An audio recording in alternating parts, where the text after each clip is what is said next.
So the next one is the approval.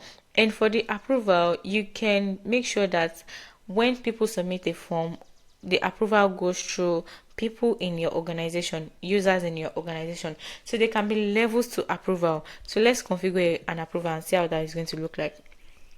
So once you use the basic one, just for tutorial sake, and want to name this level 1, and we want to say that we want to search in approver's name. So since I'm the only one in here, I'm just going to add in myself, and you can decide to add in other users if you want. So for instance, we want to say that we want to mark this form submission as complete when it is approved by any of this person we are adding in here.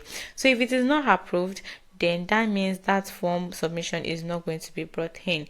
So we can also decide I want to map it and want to choose any by anybody that is in here. So you can add in the manager, you can add in the sales manager, or maybe the HR manager to this, and when they approve this form submission, it is going to get into Zoho Forms. So you can also decide that you want to notify the user, and when you click on next, it's going to take you to this page where you can edit all of this. So for instance, you can edit the record review notification. You can configure this and say that this form has been submitted by a new user. So the person can decide to deny the submission, or the person can decide to approve the submission. So it is going to show the form URL in here, and they can be able to approve from their email. So when you edit all of this, you just click on done, and that has been done. So for level complete notification, you can also be sent a notification when the approval has passed level 1. So let's say you have multiple levels of approval.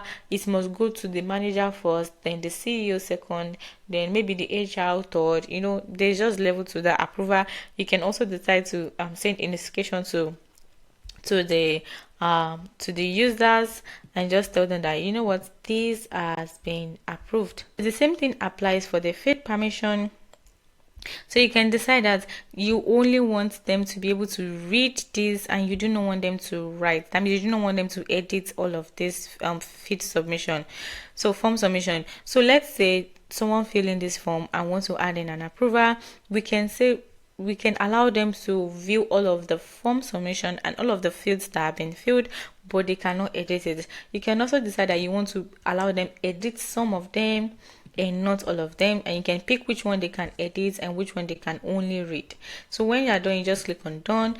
You can click on save, and when you click on save, that has been added. And remember that this is for level 1. You can also decide to add in another level and go through the same process we just went through. So that means if the first level is going to be a manager, you can also decide that you want the CEO also to approve this form submission. So you can add in another level and add in maybe CEO level, or just add in whatever you want. And you can just select the user, the CEO email in Zoho Forms, and just add the CEO in, and you click on next, and you add in the name, and just fill in this exact thing we did, before.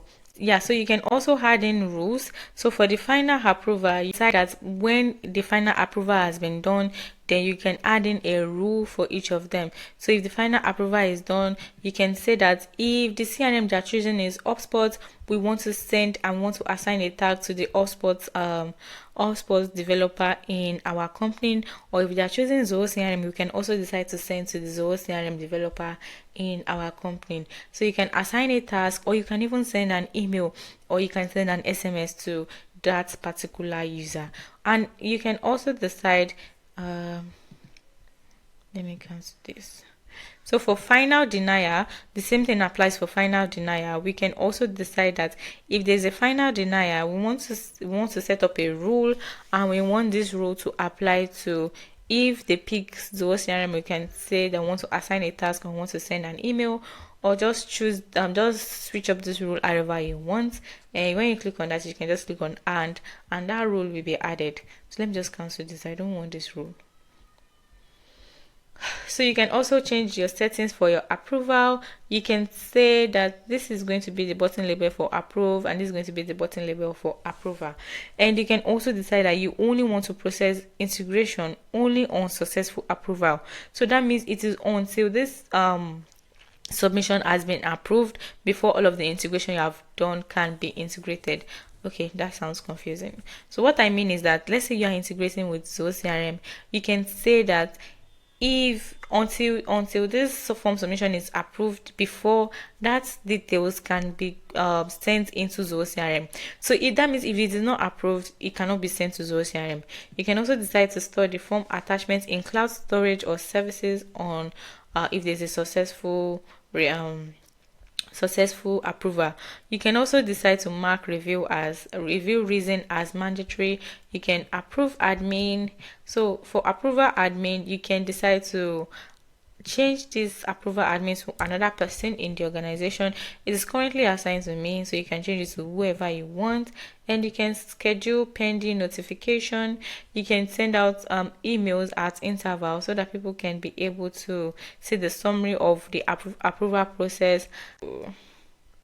The process completion email. So for the process completion email, you can decide to send an email to the recipient, or you can even decide to send a denial email or an approval email. So if it's a job application, you can say something like, we have reviewed your submission and we cannot be able to move on with you. That's for the denial email. And for the approval email, you can say that we have approved your submission and you can maybe start work with us, or you can join our volunteer team, or whatever it is you want to have.